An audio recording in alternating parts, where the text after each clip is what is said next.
Welcome everybody to another of our Herbcasts, and today I'm really delighted to cross over the Irish Sea to talk to Vilma Matuleviciute in Ireland, and to hear about your experience in Ireland as a practitioner, a herbal practitioner, but also and we're going to talk particularly today, I think, about the heart and how we might, as herbal practitioners, best approach the heart. So, Vilma, tell us more about yourself. How long have you been in practice, and where do you practice? Hi, Simon. Thanks very much for inviting me. So I am nearly 30 years living in Ireland, and I practice just over 21 years. So I mainly lived in Dublin, and now I moved to a very beautiful countryside of Wicklow, and it's really a beautiful experience. I started actually looking for something to extend my degree in sort of chemistry, biochemistry, when I came to Ireland. And this leaflet came into my hand about studying herbal medicine, and it was like everything dropped into the place. And also, I am a naturopath, a herbal medicine practitioner, and I'm also craniosacral therapist. So that's my combined set of skills in the clinical practice. A good long time in practice. And what's it like, briefly, for those of us who don't live in Ireland, what's it like practicing as a practitioner in Ireland? Are there particular issues there? I mean, can you get your herbs all right? Are there other such issues? I think recently we did, unfortunately, having much more problems with actually supplies. Where before that we never had. In fairness, mainly our suppliers were actually in the UK for years. And then we had a couple of Irish companies, but actually we have difficulties. So we forging some connections between UK suppliers again and between our suppliers. It's a big issue when a practitioner is worrying about actually having a good quality herbs to work with. Yeah. And has Brexit been a problem? I assume it has.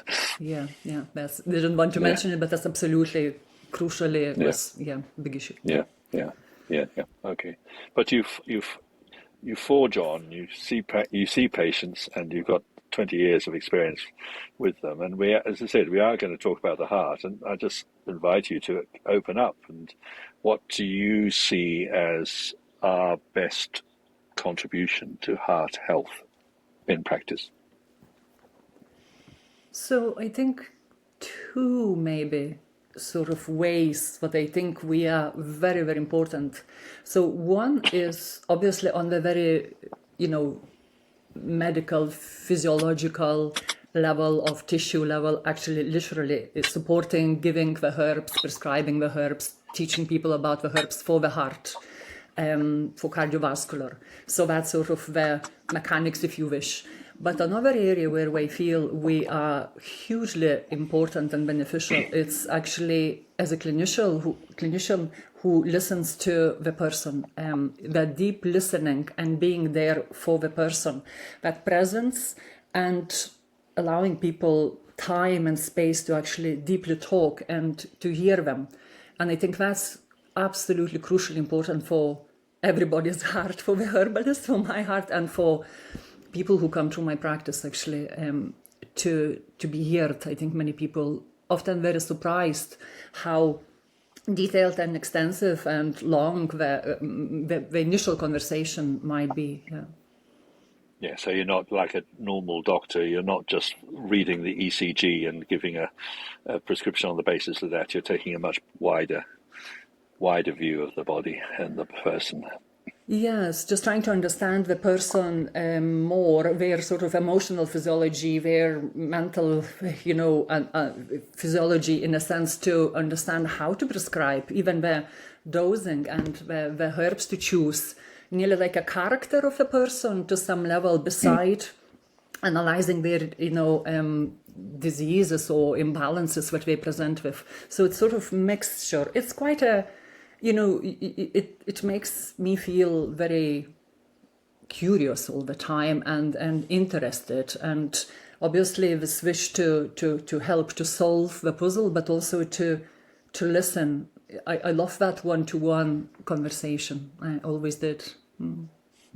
No, you're quite right, isn't it? It is, makes it, and so often the patients are grateful that you've done that, because they've been to the cardiologist, they've been to the consultant, and they get a very narrow prescription, which doesn't take account of the fact that their home life is troublesome, or their work is a challenge, or they've got even other health problems that the consultant hasn't taken into account, which may, we think, be quite important.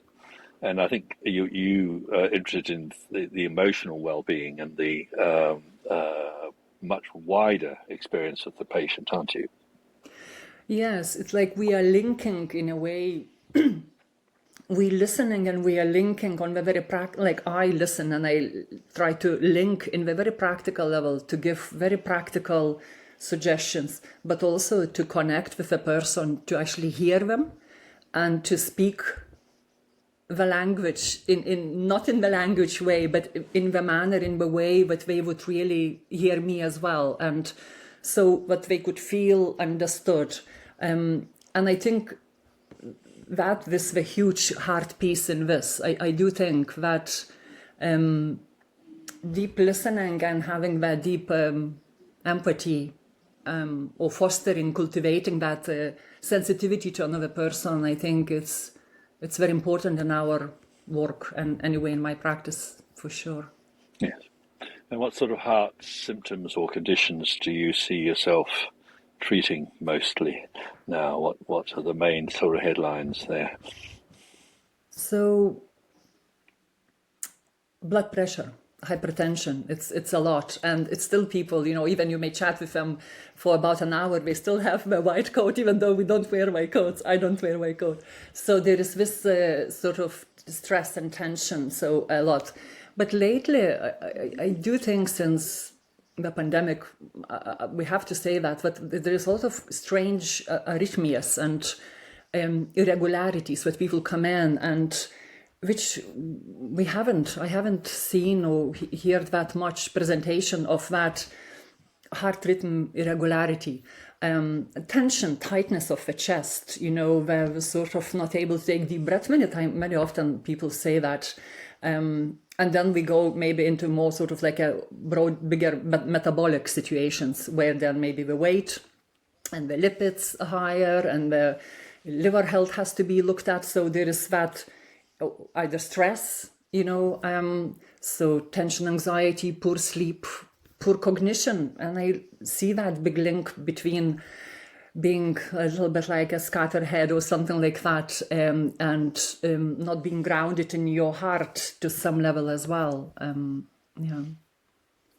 So does that include, therefore, do you include symptoms like palpitations or angina or other things as part of the ways in which the heart manifests distress?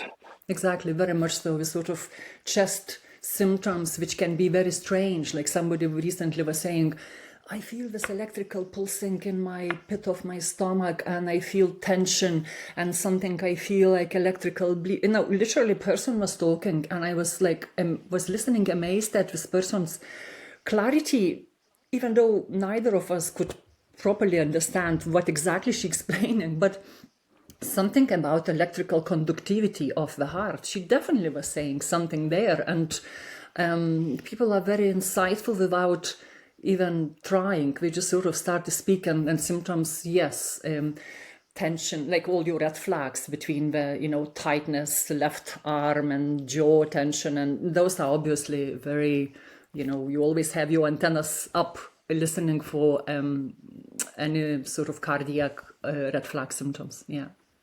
Yes, and presumably those that come with a heart condition have had that diagnosed with the usual medical, and presumably will be on some prescriptions or other for whatever circulatory condition we're talking about.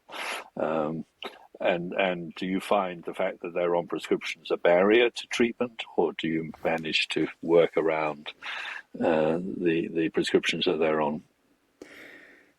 Of course, I think herbalists love when person comes into the clinic and may not on medication. It is easier in some ways to sort of just that path of the herbal path.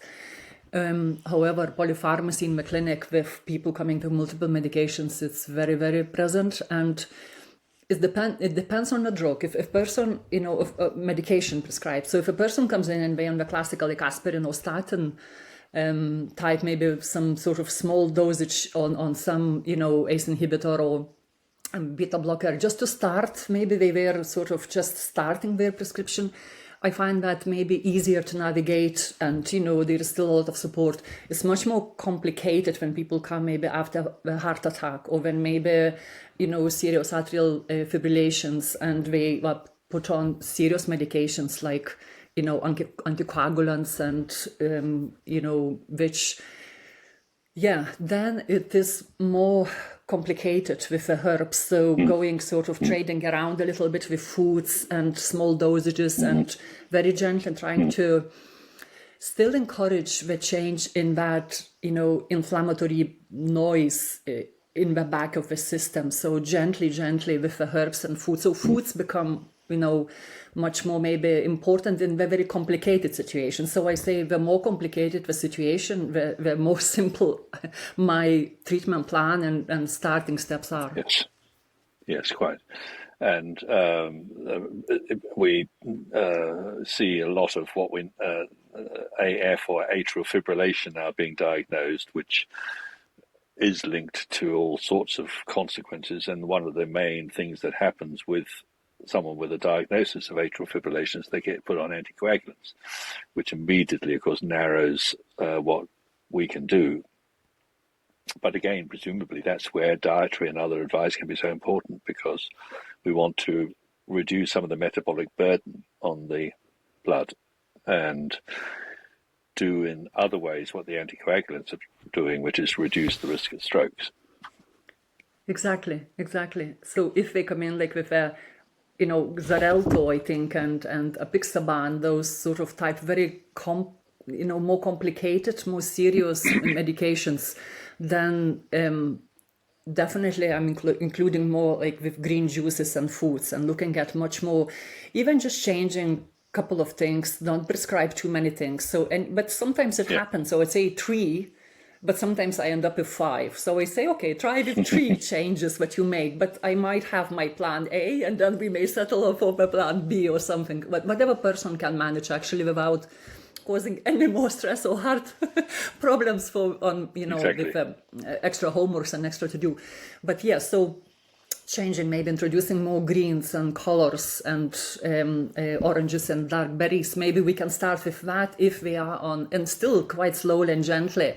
And oftentimes I feel that I am sort of sorting out through their box of actual supplements. Self-medication, self-prescribing is huge, issue, or it's both pluses and minuses. It's wonderful that people are really taking responsibility for their health, but actually sometimes it's really sort of wow, like you own these 15 supplements.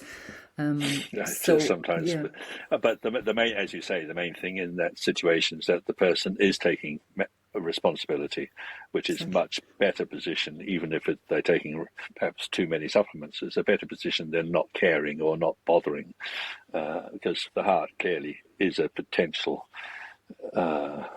dramatic fact player, and we still a lot of people die from heart problems, second only to cancer and dementia, I think, in terms of mortality. So we have to treat the heart with respect, which is clearly what we are doing here, supporting it as broadly as possible. So you've touched on metabolic health and diet to help the blood, shall we say. Yeah. And the heart's job is to help move blood around the body. I'm very struck by an insight that, people talk about the heart as a pump. And of course, engineering-wise, that's impossible, because the heart could not pump blood through all the capillaries, all the hundreds of miles of capillary that there are in the body if it was just a pump. So we started to see it more as something that resonates with the whole of the circulation. It's almost like it whips up the normal pulse in the heart and the arterial system particularly. So in that case, we don't see the heart as on its own, do we? We see it as part of a much bigger circulatory phenomenon and all the things that impact on the circulation. So we started with food and metabolism and metabolic strain, which clearly do impact. You touched already on emotion, and how do you see emotion particularly impacting on the heart and the circulation? Is there a particular way in which you can sort of work there? So there is a group of, there is a certain temperament of people. I think, reactive people. So there are people who, very phlegmatic and so relaxed and calm. Doesn't mean that they wouldn't get, but there is a bit more maybe what I see in the clinic as well, that very reactive. So there is a strong emotion, maybe anger or frustration. So, and that creates quite a lot of tension through the congesting, literally not able to take a breath because we sort of pent up all the energy in the adrenaline up on the shoulders. So we have hypertension. So see a lot of that. That's like Chinese liver stagnation, fire, exactly. Yeah, and sort of heat rising or yang rising. Yes, exactly. Yeah. So that one type. So in that situation, actually quite a lot of nervines, just calming, soothing, and the liver herbs. So it's sort of always up and middle. So the top herbs would be quite a few, could be nervines in the situation. If there's something hypertensive, if the anger, but also they may have already, there could be, some liver congestion starting as well. Maybe with food, maybe alcohol, maybe coffee. So need to rule that out. But the herbs to support the liver, to help literally, like it could be dandelion, taraxacum radix, could be a bit of milk thistle, but usually I like a bit of bitter flavor in these heat situations. So not necessarily the formula will be the whole predominantly bitter, but there will be some bitter herbs. It could be berberis maybe, if there is a bit of more congestion in a sense of weight with that person. And then could be artichoke. Love my artichokes actually, leaf folia, Cinara scolymus in a lot of cardiovascular conditions, really a lot. And then on that sort of calming, so it could be from anything, depends on the personality. I talk about what people like as well. Like if I want to add chamomile, I may give them a sniff. I really, actually, if I adding aromatic herbs, I do tend now lately to because so many people are becoming very sensitive or whatever, flavors and things. So I just say, do you like the flavor or do you like chamomile? I always ask if they like, if they tried something, if they have any likes or preferences, So nervine herbs, as I said, could be chamomile, passiflora. Really, I like my passiflora for that very simple passiflora incarnata, passion flower, to that relaxing the tension in the body, internal, externally, from muscular to the, vascular. Skullcap, sometimes people just keep going non-stop. So Scutellaria lateriflora, it really does what it says, that just gently brings it down. If a lot of hypertension and people like lavender, for example, I find, and the bitterness of lavender and that sort of anti-inflammatory phone that lavender can help to reduce as well. I like a little bit of lavender in that mix. So tilia, then we go more into vascular sort of circulation, tilia, because I don't find tilia as a strong anxiolytic, personally.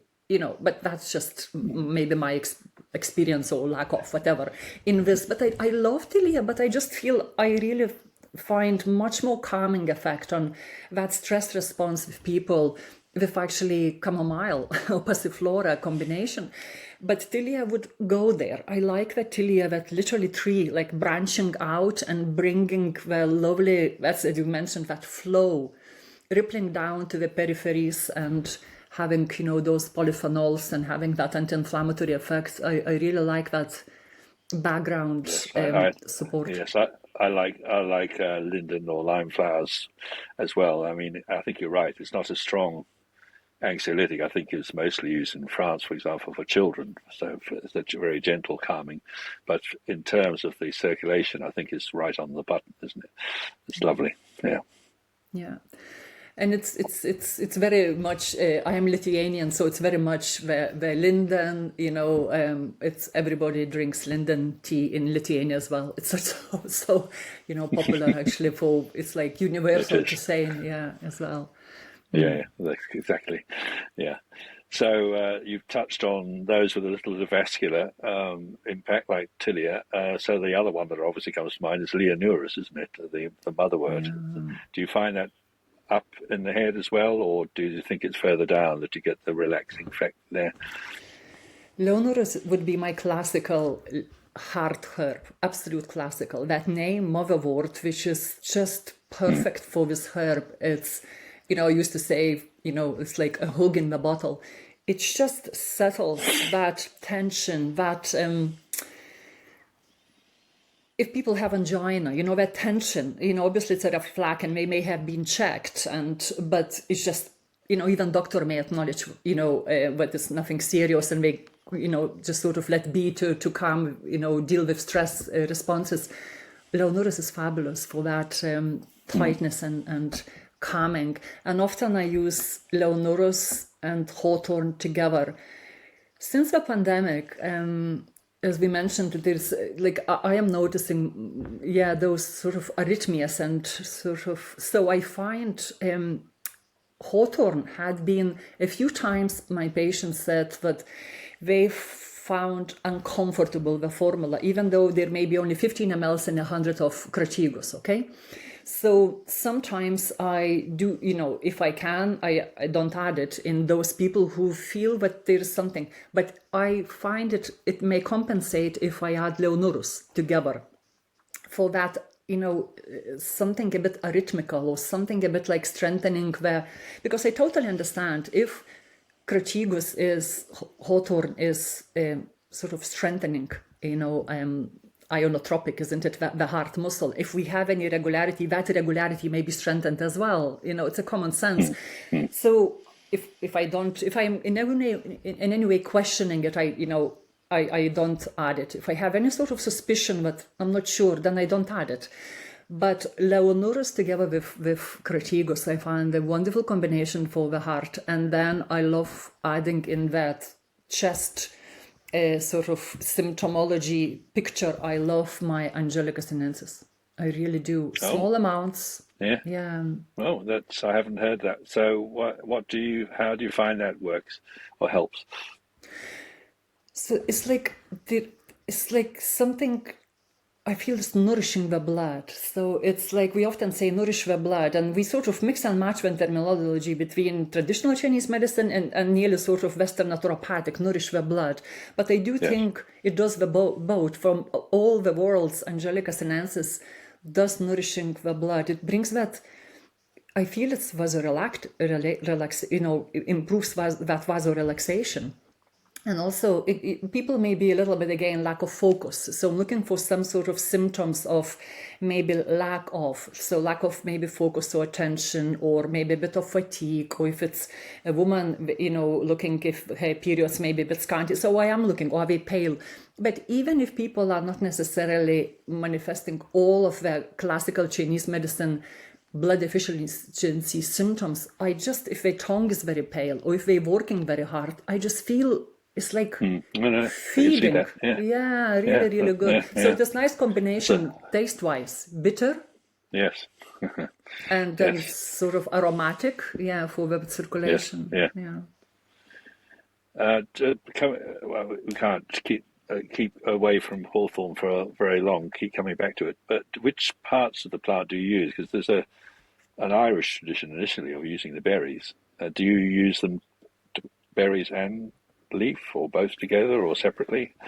Yeah, both actually. I use berries and I use flowering tops of a leaf combination. Usually it could be 50-50, could be maybe more berries. Sometimes I just use berries actually as well. So I very rarely use flowering tops and leaves on their own of hawthorn. If anything, I more tend to look for berries on their own or in a combination.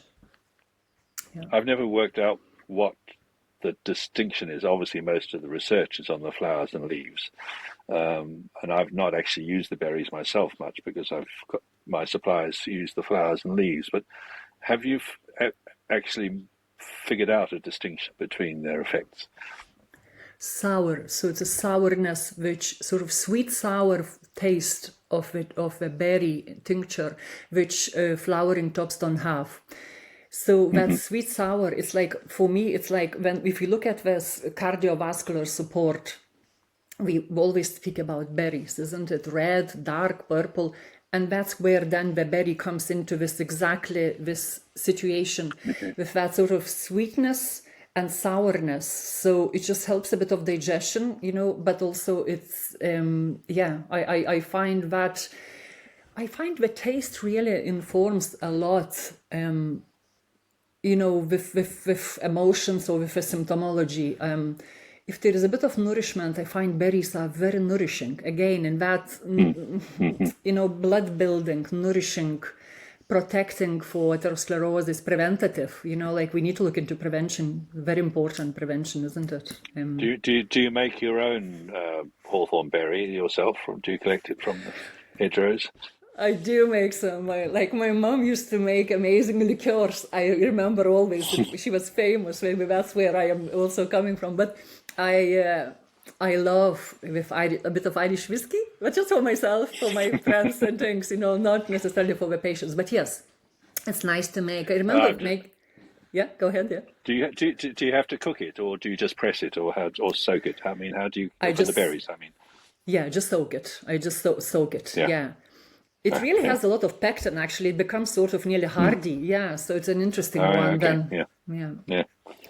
Yeah, I must start thinking of doing that myself because there's enough of berries around here as well. But, as I said, we've got so used to using the fruit and leaves. It'd be nice to extend that a bit. I like the idea of the sour and sweet taste because, as we know, those are very powerful aspects of a medicine.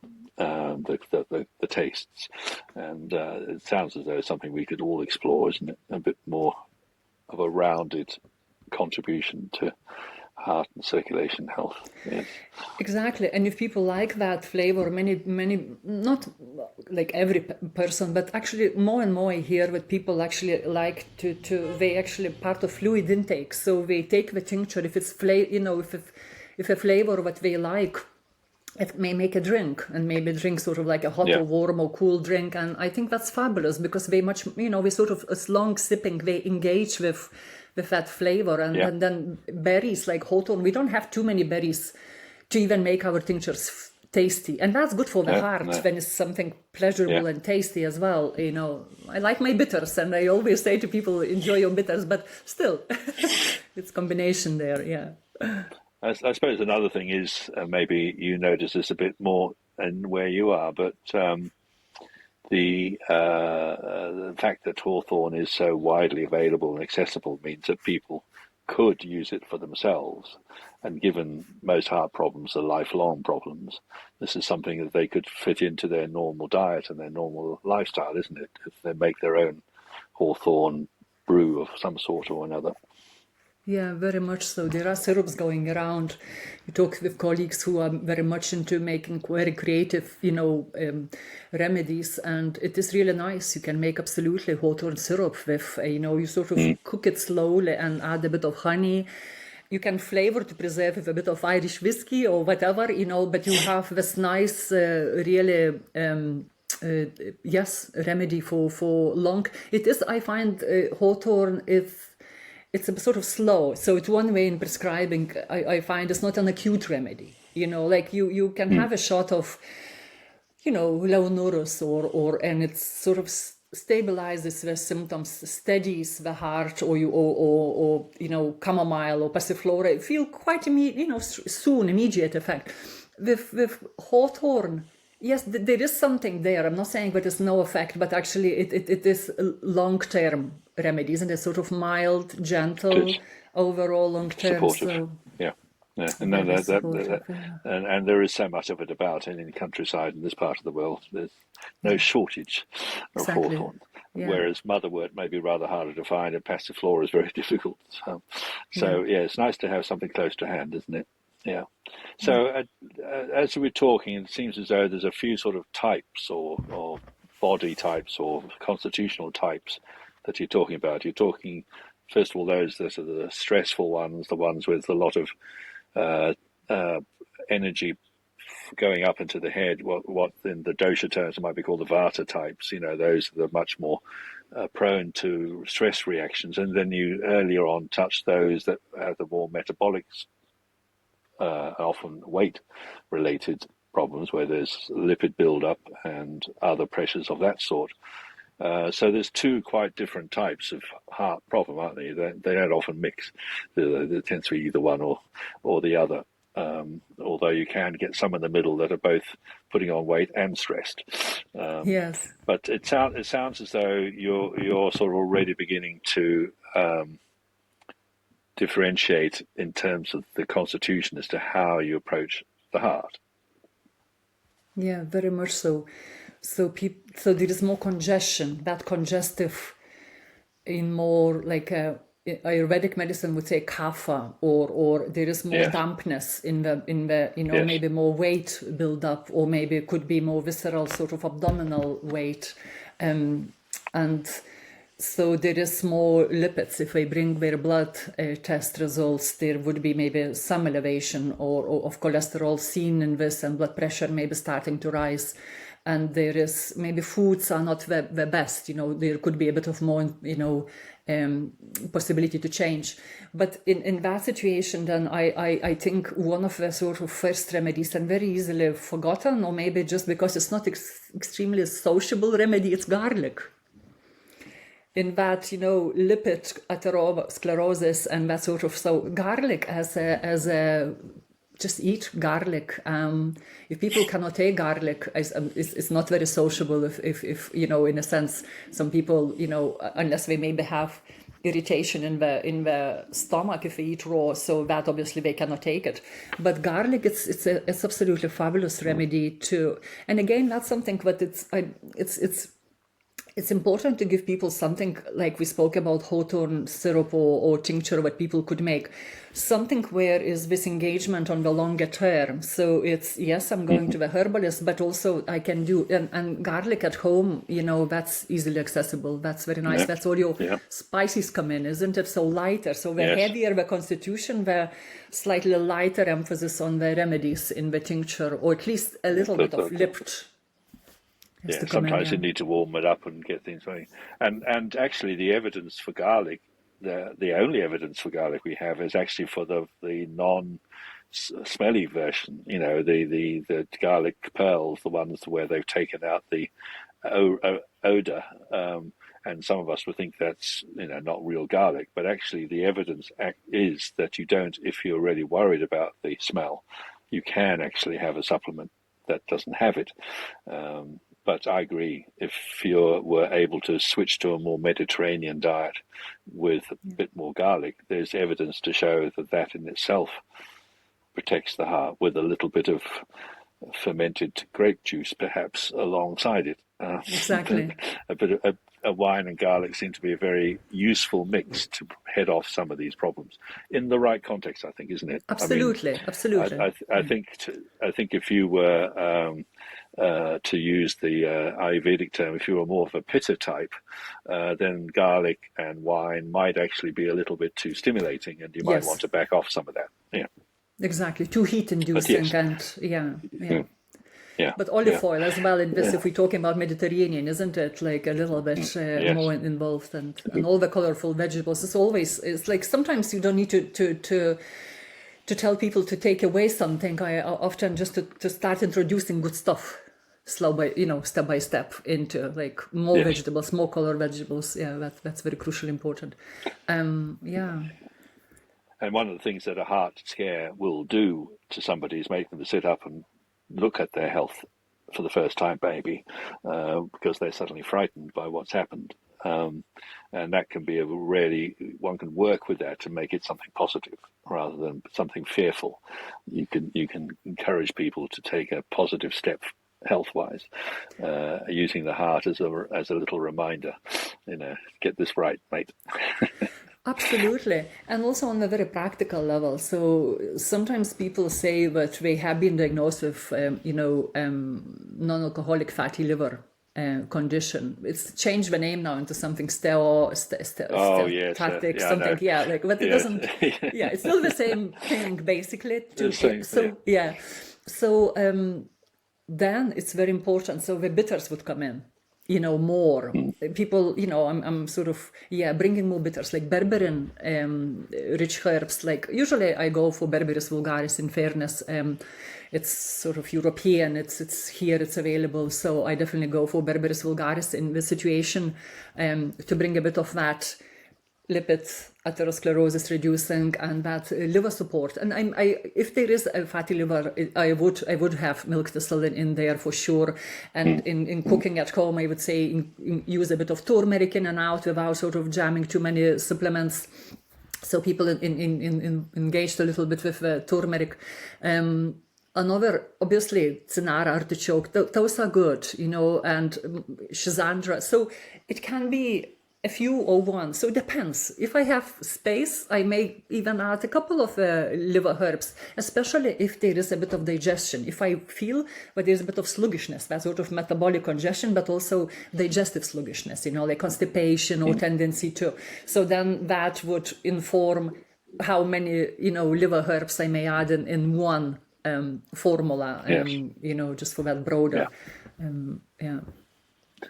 So you touched on something which I think you said you had a case story which might enlighten this. You touched on the use of Angelica sinensis, for example, in women, and one of the issues that's interesting is that after the menopause, heart problems can become more of a problem in a woman, and it may be the drop in some of the hormones may be involved here. But I think you said you had a case to discuss. That's relevant.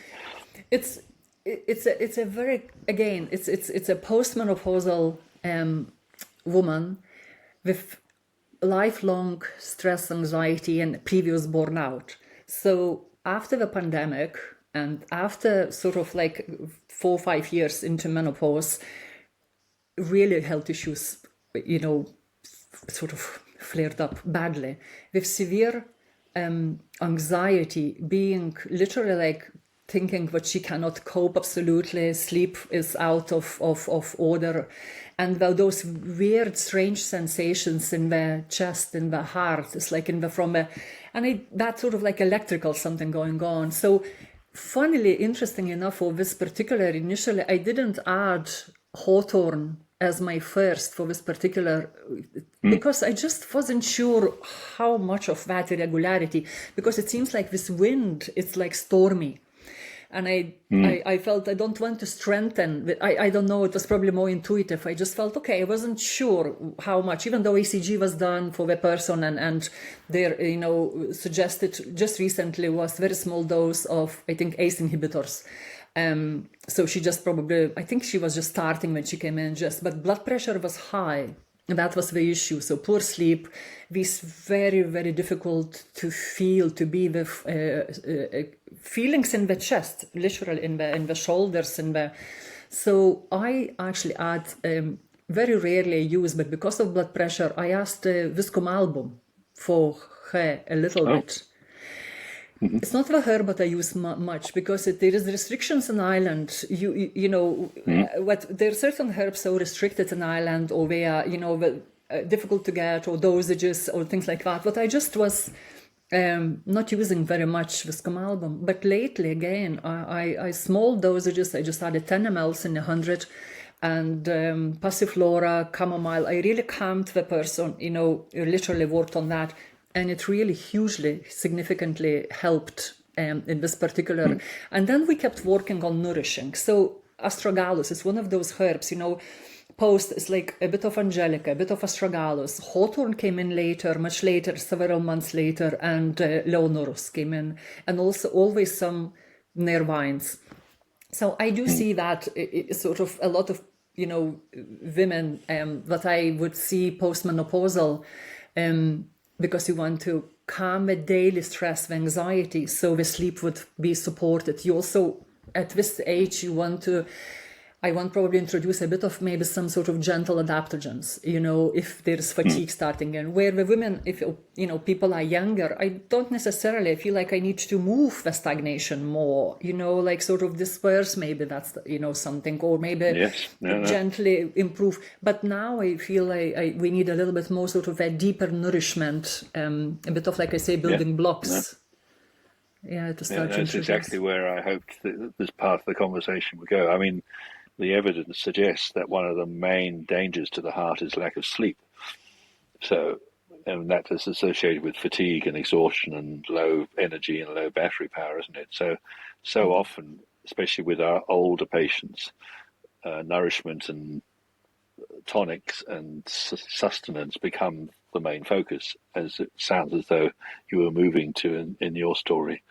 Yes. Yeah. And do you think the fact that it's a woman, is that there are other factors that you could bring into play there? I mean, I suppose Angelica sinensis is one example. Yeah. So the diet-wise, if they, like, especially if there's that around sort of post-menopause, sort of just early, like I always introduce phytoestrogens of some form or shape, always. I find, just nice foods, we're plants, so it's no harm eating more plant-based diet anyway, your legumes, your beans, your pulses, so all for BAC family is coming in. That's in the dietary sense, and flax seeds in and out, and apples and fennels and things like that. But so if it's early stage, if there is no actually any menopausal symptoms at this stage, so this particular person that I'm sort of thinking, so she's post, there is no menopausal symptoms, there's no sweats or something, but there is a residual insomnia, and there is this deep anxiety, and it's like very, very long lasting. Everything was very long lasting. So the nourishment then, it wasn't necessarily specific phytoestrogen based, but there would be astragalus, let's say, because of its blood pressure lowering quality, of sort of cardiac and nephroprotective. It's just, I love that herb. Especially if I see on the tongue a bit of, dampness or it's just, I feel it sort of, that core of us is like, brings it down, helps to digest, in a sense, or something sort of grounding at the center of us, earthing a little bit, without stimulating, because some of those, like I'm thinking about few, like that type of women, they actually, no weight on them, they're very vata disturbed, maybe a bit of pitta going on, sort of flaring up a little bit, but actually, so there is lightness, so even that sort of grounding a little bit, something, it really comes in. So Angelica and astragalus, it seems like it's a lovely combination. Sometimes codonopsis comes in as well, if there's need. But if I had to go to more stronger adaptogens for daytime, so they wouldn't deplete themselves more during the daytime to improve the sleep, Eleuterococcus may be too stimulating for some, like I love Eleuterococcus, and many people benefit greatly from that as well. I prescribe it a lot, especially if there is thyroid maybe happening as well post, for some sort of women later on, and so but I find astragalus, codonopsis, very, very sort of nourishing, not stimulating, supportive, and daytime support of the system, so it wouldn't go into the anxiety. I do feel really helps to deepen the sleep. So then in the evening we still may I still may prescribe some herbs which would be like really like your sleep mix. But if I just did sleep mix in the evening and didn't do the support, it's just not sufficient. It may, but no, it is not sufficient really. And so sleep improvement is a huge area, issue to supporting the heart. The joy, people cannot be joyous if they're exhausted next day, and the mood is sort of off, and No, that's right. So yes, well, I think we've sort of, this has been a really very effective move around the different aspects. We start with the heart, and we end up talking about different characteristics, different constitutions, different approaches that follow that. So thank you for taking us through the main headlines. Is there anything we've missed so far that we need to just recoup on before we close? I was just thinking the heart. Yeah, we touched on the listening of that communication, and that, when people feel encouraged, and courage, isn't it that sort of hearty word as well? Herbal wise, maybe mushrooms, maybe ganoderma we haven't mentioned, that's another nice herb, maybe could be quite nice. And yarrow.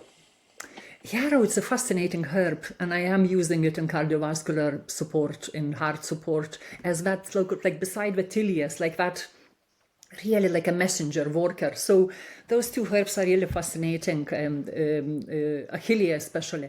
Ganoderma, yes, I use ganoderma quite a bit in chronic, that sort of long term, like cardio, liver depletion, it's a slow one. I do feel mushrooms are slow and long.